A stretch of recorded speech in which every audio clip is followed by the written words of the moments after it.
bahasa batinmu, bahasa rohmu, bahasa penyelidikan hati kami terdalam, membuat Engkau tidak pernah meleset untuk mengerti, tidak pernah meleset untuk menumbuhkan kepada kami kedekatan perasaan kami dengan Tuhan. Kami yang seringkali salah mengerti, kami yang seringkali cuek, acuh tak acuh. Tapi Engkau tidak pernah salah mengerti. Sampai pagi hari ini, Kau giring domba-dombamu yang setia. Dan Kau mengerti kebutuhan kami satu persatu yang berdiri sebelum firman-Mu disampaikan ini. Kau mengerti, Kau peduli. Suami terbatas kepeduliannya, istri terbatas pengertiannya, saudara kerabat kadang-kadang tidak bisa menjangkau kami. Kau dan firman-Mu pagi ini yang dapat menyentuh hati kami sekalian. Dalam nama-Mu kami berdoa. Semua berseru bersama, amin. Beri tepuk tangan sukacita kita. Haleluya.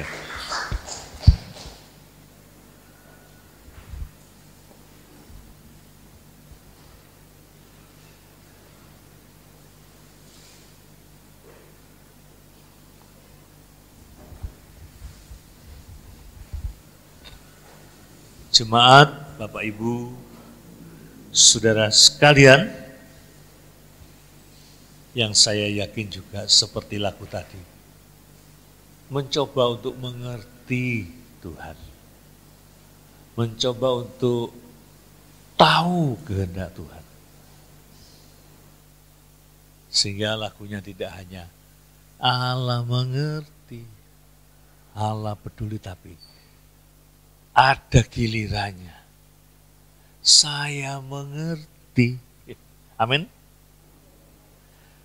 Tidak cuma saya mengerti kok, saya peduli. Amin. Kalau saudara sekalian peduli, ruang ibadah kita ini pasti penuh sesak. Amin, saudara. Amin. Pagi yang istimewa ini saya akan menyampaikan firman Tuhan yang mungkin terkesan dari kosah penuturan sehari-hari. Saya biasanya ambil dari potongan ayat ini, Kak.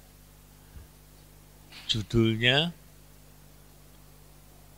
Orang Kristen yang berkelas. Apa, saudara? Orang Kristen? Bukan kelas 1, kelas 2, kelas 11, bukan. Berkelas. Ya. Kenapa, saudara? Ya. Belakangan ini saya memang ketemu orang-orang yang berkelas. Saya di kereta api, belum lama ini ketemu dengan orang yang insinyur lulusan Brawijaya. Ya. Seperti Christopher. Tapi dia insinyur teknik sipil. Kenapa berkelas? Jangan berkelas itu dilihat dari bajunya biasa aja. Jangan berkelas itu seperti tuntutan dunia. Dilihat dari mobilnya, memang mobil berkelas, saudara-saudara. Rumahnya berkelas, di kompleks berkelas, makanannya berkelas. Oh enggak. Insinyur ini, kenapa saya sebut berkelas? Tuturannya, pendapatnya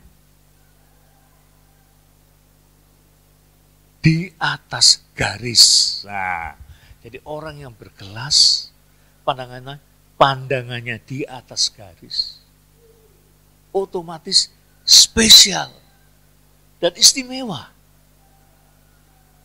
Hari ini juga hari yang spesial ya bagi saya dan istri. 3 tahun pernikahan, saudara-saudara. Tanpa sedikit pun cekcok. langsung, weh, nopoke, weh,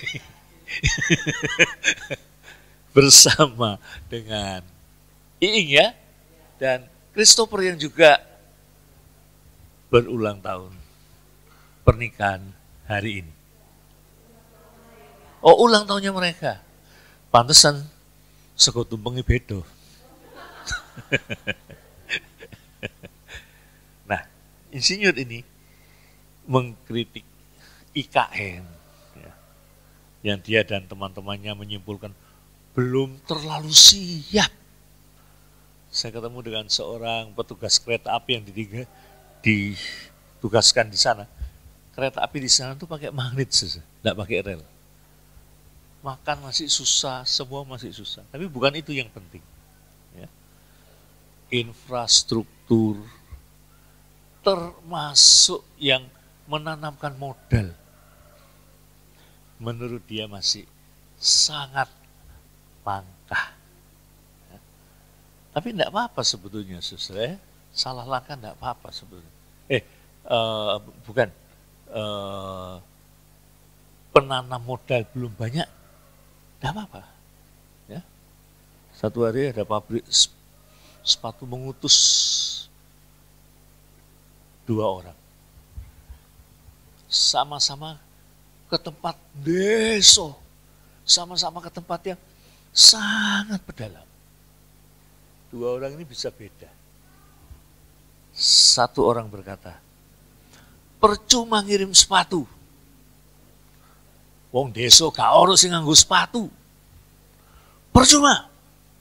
Aku pun mau siap-siap pulang. Yang satu lagi, kesempatan. Ndak ada saingan. Ini mono sepatu sak wake-wake nih. Pasti sudah itu kan. Ya. Di IKN banyak yang ancang-ancang kalau Jokowi nggak jadi presiden batal. Nah, tapi pandangan yang berikut ini yang membuat saya kagum. Dia bilang, mobil listrik. Nah, itu baterainya tahan 8 tahun. Sesudah itu akan ada bencana, tumpukan baterai bekas yang tidak bisa terurai. Kalau plastik masih bisa terurai. Ini tidak bisa terurai. Walaupun nanti diakal-akali. Wah. Nah, terakhir yang saya bilang berkelas. Dia mengkritik mental bangsa. Mental bangsa yang rakus, serakah. Saya bilang sama dia, Pak, waktu saya membuat penelitian Kalimantan, ya, saya mendapat tahu dari orang-orang pertambangan bahwa pemerintah Belanda, walaupun penjajah, kalau tahu di bawahnya itu ada tambang-tambang untuk kemaslahatan bangsa, cepat-cepat dibuat hutan lindung. Bayangkan bangsa kita ada alih hutan lindung. Wah, habis. Dia bilang, bangsa kita tuh serakah. Lalu dia kasih contoh, bahwa setiap hari Jumat, ya, setiap Jumat itu dia menyediakan masakan makanan gratis untuk orang-orang kampungnya dan kampungnya. Saya diperlihatkan, wantri. Tapi ya itu bangsa kita katanya. Royoan, rebutan. Sayur rode dicampuri sayur pecel yang lain. Pokoknya untuk sudah itu dilepeh, ditinggal. Mangkel enggak, Pak? Pisang ditaruh di rebutan, nganti pelonjot kabeh pisangnya ditinggal. Dan apa yang membuat orang ini berkelas? Dia tidak putuskan program. Dia mengedukasi pelan-pelan. Dia tetap menyediakan sambil diedukasi. Itu bagi saya berkelas. Ya. Kedua adalah sahabat saya, Kiai NU yang punya pesantren besar di Bogor. Ya. Kiai Nurkolis. Sangat pandangannya tidak ada seperti dia. Orang Islam kawin dengan orang Kristen. Loh, kalau yang satu ingin didoakan di gereja, kenapa enggak? Doa itu kan bukan milik manusia. Diantar sama dia di Semarang. Kalau saya berkantor dengan dia, bulan puasa, saya disuruh makan di sebelah dia. Enggak, poso, menghormati. Bukan gitu nilainya. Justru bernilai kalau orang lain di bulan puasa makan, dia tidak ngiler, dia tidak kepingin. Ya. Berbuka puasa, Ibu Debbie sempat saya ajak juga. Satu saat saudara, tapi ini tidak usah dibawa kemana-mana. Makannya itu, ya memang saya sengaja. Ya. Makannya itu justru yang haram-haram itu, saudara. Tapi baik pandangannya, saudara. Pagi ini juga saya mau sampaikan di Alkitab ada seorang tokoh yang berkelas. Dengan harapan jenengan juga tumut derek menjadi orang Kristen berkelas. Yang tidak berkelas itu banyak, saudara. Yang serakah itu banyak, saudara. Ya. Yang kalau kebutuhannya mepet, waduh, saudara-saudara, setia. Tapi setelah itu pergi. Nah, mari kita buka di Injil Markus pasal 5, saudara sekalian.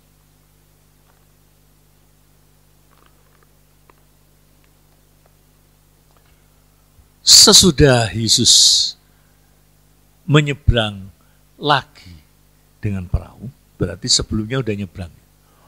Orang banyak berbondong-bondong datang lalu mengerumuni dia. Sedang ia berada di tepi danau. Ya. Datanglah seorang kepala rumah ibadat. Nah, saya putus sampai di sini. Jadi ada dua kelompok nih. Orang yang berbondong-bondong. Ya. Kula nderek Gusti. Kula nderek Gusti, berbondong-bondong. Versus satu orang yang sedang menunggu Yesus. Saya lihat ini terjadi. Jenengan semua saudara-saudara senengannya jadi Kristen berbondong-bondong. Kristen apa ya? Hiruk pikuk, Kristen, hura-hura, kebaktian sepi, pindawai. Kristen berbondong-bondong itu mentalitasnya jelek, sus. Mentalnya tergantung orang lain. Kalau ketemu bukan membicarakan Yesus, membicarakan kancane, rasan-rasan. Kristen berbondong-bondong itu hanya tertarik pada lapisan luar. Banyak jemaat gereja sih tas datang dipanggil, udah banyak gereja nih. Itu mental berbondong-bondong. Orang yang masuk surga bukan yang berbondong-bondong seperti itu, saudara. Yang secara pribadi. Yang berbondong-bondong itu tergantung apa kata orang lain. Sekarang ini, tidak di Jakarta, di kota-kota besar, dikepung oleh gereja berbondong-bondong. Wih, senang. Senang kebaktian berbondong-bondong. Pujiannya itu semarak. Gak dihitung wik Gusti Allah. Yang dihitung itu pujian hati. Amin. Amin. Lek ngomong amin sing cetho, saudara ya. Nah, berbondong-bondong. Oh, senang. Persembahan berbondong-bondong, perpuluhan berbondong-bondong. Itu senang. Ketok aku ngasih piro. ketok terbuka. Bukan itu. Wong persembahan itu juga pribadi. Ada satu orang yang tidak berbondong-bondong. Ada satu orang yang sangat memerlukan Yesus. Ada satu orang yang secara masyarakat sangat penting. Ia sejajar dengan ahli Taurat, orang Farisi. Dia adalah kepala rumah ibadat. Berbeda dengan orang Farisi, ahli Taurat. Tidak suka dengan Yesus. Tidak suka menunggu Yesus. Sukanya menangkap Yesus. Sukanya berdebat dengan Yesus. Kristen tidak berkelas itu. Nek ketemu berdebat. Nek ketemu nyinyir. Kalau ketemu rasanya orang lain. Kalau ketemu banding-bandingkan. Banding-bandingkan gereja dan diri. Yang dihitung oleh Tuhan itu kesetiaan.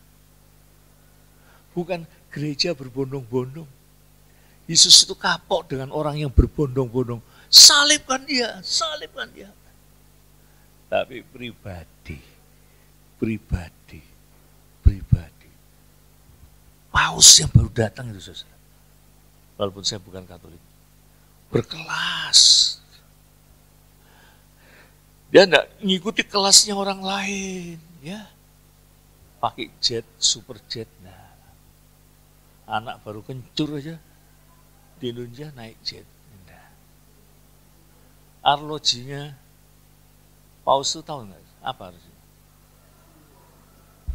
Casio harganya 147.000. Ipai seseji. Gak untuk kurang. Berkelas. Ayani. Gak mau disambut terlalu. Itu. Saya tadi bilang sama Kristo, gereja Katolik itu juga berkelas. Ngatur puluhan ribu dari seluruh Indonesia. Tidak ada yang masuk gontok-gontokan.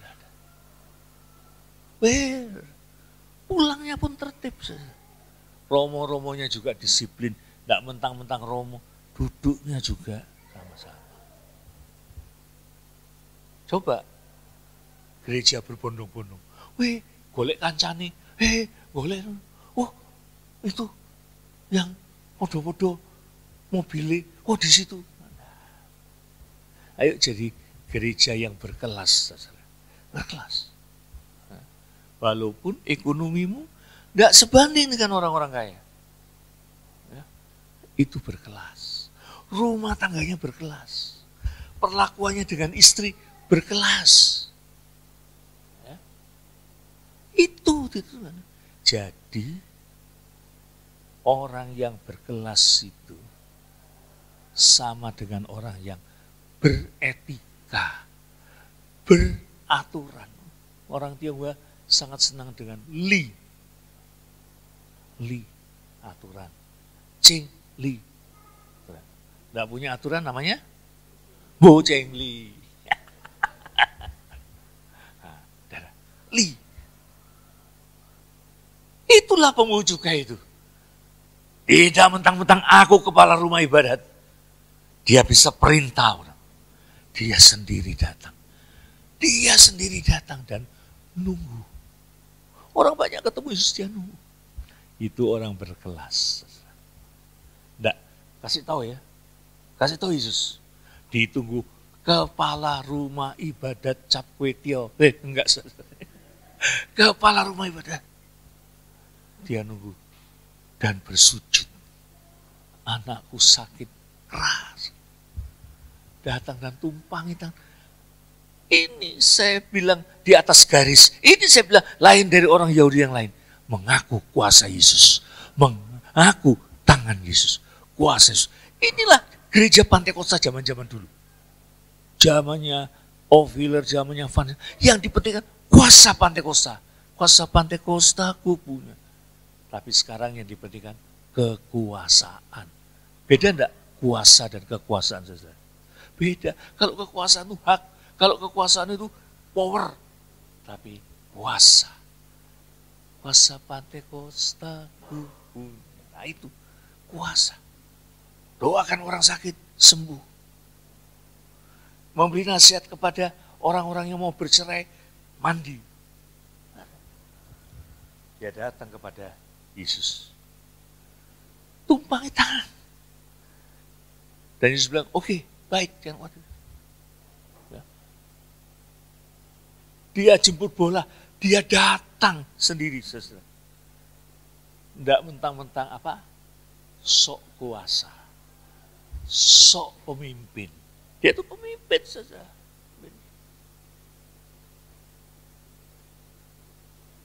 Dan ini yang di atas garis. Dan ini yang lain daripada yang lain. Dia berjuang untuk anaknya perempuan. Orang Yahudi idem dito dengan orang-orang padang gurun. Itu saja. Zaman dulu orang perempuan tidak dianggap. Orang perempuan cuma didoakan. Mudah-mudahan, mugi-mugi ketemu wong sugih. Mungkin di sini banyak yang gitu saja. Wanita gak diorbitkan. Doa kalian cuma sampai pada batas. Mudah-mudahan ketemu anak pengusaha. Salah, tidak maju, kolot. Lain dengan Yesus, pikirannya maju. Anakku harus sembuh. Sebab dia nanti yang meneruskan memimpin rumah Allah. Yang lain daripada yang lain. Tidak ada di dunia pemimpin rumah Allah wanita. Coba saudara. Ada saudara yang menasihati anakmu perempuan? Lu tak doa no, jadi hamba Tuhan. Hah? Lu boleh kawin. Walaupun bukan pendeta, kamu jadi hamba Tuhan. Ojo, kue kayak orang Madura bilang, ben norok buntek be ya, bi suamina ben. Norok buntek be ben. Ya, enggak. Dia punya cita-cita yang tidak ada duanya. Siapa yang punya cita-cita daripada wanitanya untuk jadi nabi ya, jadi nabi di rumahnya? Ada enggak saudara? Nah, suami-suami beri kesempatan istrimu melayani. Beri kesempatan. Ya. Ada saya ketemu suami. Kakak ini Pak, boleh dikasih kesempatan dia berkhotbah. Aku saben dino iki dikhotbahi Pak. Wah, saudara. Dia punya rencana. Anaknya jangan cuma jadi istri pengusaha. Jangan cuma puas dikasih kelontongan di depan rumah. Yes, aku seneng. Apa itu? Pada zamannya dia sudah berpikir maju. Lebih dari yang lain. Apa? Di atas garis. Ayo ibu-ibu, walaupun kamu tinggal di walaupun tinggal di Bangil yang peteng dedet ini, berkelas. Berkelas. Ya? Latih anak-anakmu perempuan. Bukan untuk melangkai suami. Latih anakmu. Untuk jadi pemimpin. Syukur-syukur pemimpin gereja. Nah, apa buktinya lagi berkelas kalau orang itu berkelas? Mengendalikan diri. Gimana enggak mengendalikan diri? Lagi dia mau berangkat. Nyelor seorang wanita yang 12 tahun penjara. Yang minta dilayani. Coba saudara, coba saya terus. Gantian. Giliran nih. Nomor piro we. Itu kan. Ini langsung ngesuk. Orang perempuan pendarahan. Lalu datang rombong utusan dari Tuhan. Tidak usahlah kau menyuruh Yesus. Anakmu sudah mati. Kalau dia nggak tahan diri, marah dia. Kamu sih kesuwen Yesus. Wah. Dia tetap nunggu. Yesus bilang, jangan takut. Dia tahan diri. Orang lain kepentingannya juga didulukan. Gara-gara itu anaknya meninggal. Kalau tiba pada jenengan, urek gak nang gereja 10 tahun. Wong saya dulu mau ke gereja gara-gara Pak Pendeta nih. Jangan berharap pada pendeta. Pendeta itu cuma kayak polisi lalu lintas. Kalau sudah berharap pada pendeta, khusus individu, banyak yang kecewa. Pendeta yang aneh-aneh. Saya saat ini lagi sedih. Tidak perlu saya sebut kasus seorang pendeta. Aduh, keliru. Itu pikiran bodoh. Tapi Yesus Kristus sekarang dia berkelas karena dia pegang omongannya Yesus. Jangan takut. Itu bisa pegang. Itu. Saudara-saudara semua ini yang bu pegang omongan ini, baturmu, koncomu, grupmu. Salah. Kebaktian dingonku. Ya, dingonku tuh banyak urapane. Lah di tempatmu tuh kan cuma urap-urap tok kirimane Tante Yeni kan? Nah, salah saudara-saudara. Ya, berkelas. Apa itu? Seperti Yesus. Di sini ada kuasa Tuhan. Amin. Sini. Ya. Akhirnya berangkatlah mereka ke rumah Yairus ini. Sudah ada tarian-tarian duka cita, sudah ada bengak-bengok mengirim salam ke atas, ya. Kayak seperti saya di Sumba, kalau ada kematian dipanggil khusus orang untuk nangis. Yesus menyuruh orang-orang itu pergi. Lalu dia mendoakan anak Yairus itu. Cuma dia dan orang tuanya. Talitahumi. Bangun saja. Bangun. Gak katik ditengking, gedruk-gedruk gak. Tapi Yairus juga ada salahnya. Yairus juga diperingati. Yairus seperti kita. Lupa bahwa kalau Tuhan bekerja, bahwa kalau Tuhan memberikan mujizat, you harus beri makan orang di sekitar. Itulah Paus. Itulah Mother Teresa. Kok enak? Puji Tuhan. Nanti ya hari Rebo saya tak kesaksian. Iku ngemis. Itu nelongso. Tidak punya mental. Mentalnya. Beri dia makan. Ini tugasnya Yairus. Banyak orang begitu sukacita. Banyak orang karena pelayanan. Banyak orang karena semangat. Keluarga terdekat tidak dikasih makan. Salah. Dan orang berkelas, gak katini ngundat-ngundat. Dia beri makan. Berilah makan. Karena seharusnya seperti itu. Orang yang beri makan, kita beri makan itu seperti keluarga kita. Beri makan.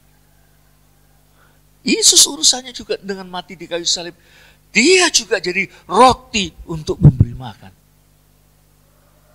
Maka orang berkelas itu tidak pelit. Maka orang berkelas tidak kucing-kucingan dengan perpuluhan. Perpuluhan itu tidak dipaksa kok. Perpuluhan itu saya dengan Tuhan. Dia tidak kucing-kucingan. Tidak kucing-kucingan dengan nasarnya. Otomatis dia bernasar. Aku akan memberi makan. Mother Teresa, saudara-saudara. Ya. Suatu saat dia menggunakan tempat sucinya orang Hindu untuk membersihkan borok-borok dan kadang-kadang nafas buatan. Masyarakat Hindu marah. Teriak, wah. Tahu ya orang beragama kalau lagi marah. Ada polisi datang dia, jenguk dia lihat. Wah, tidak ada satupun bisa seperti Mother Teresa. Lalu dia bilang, perhatian. Saya akan suruh Mother Teresa keluar. Asal ada yang bisa menggantikannya, merawat luka, meniup nafas buatan, membersihkan kusta. Tidak ada satupun. Dan Mother Teresa selalu, tidak cuma tangan kosong, memberi roti, memberi makan. Orang yang tidak berkelas, senangannya melok-melok. senengannya cari pengakuannya, senengannya cari nama. Telepon Mother Teresa. Mother, saya lihat you bagi-bagi roti, saya ingin terbeban, saya ingin. Mother Teresa tahu, Fred, iki omong kosong. Mother Teresa bilang apa? Buatlah rotimu sendiri, bagikan kepada mereka. Tugas kita seperti itu. Amin, saudara. Ayo jadi Kristen berkelas. Tidak serakah kayak orang di tempatnya teman saya itu tadi. Waduh, kalau ada, saya lihat di YouTube, saudara, ada loh orang-orang berkelas. Tante-tante perhiasannya rotor. Di pesta tukaran, saudara, rebutan. Aduh, saudara, itu tidak berkelas. Saya ingin saudara walaupun di kota kecil Bangil, ya, jemaatnya berkelas. Kalau ada kebaktian bersama, ketok berkelas. Natal mungkin tempatnya terbatas, persilakan tamu lebih dulu, saudara. Saya juga nggak ingin karena kau berkelas, kalau ada kebaktian di mana-mana ada jatah, aku njaluk papat, gue asuku, gue pembantuku, itu tidak berkelas. Amin, saudara. Jadi orang yang berkelas. Amin. Kiranya Tuhan memberkati kita sekalian. Mari kita bangun berdiri.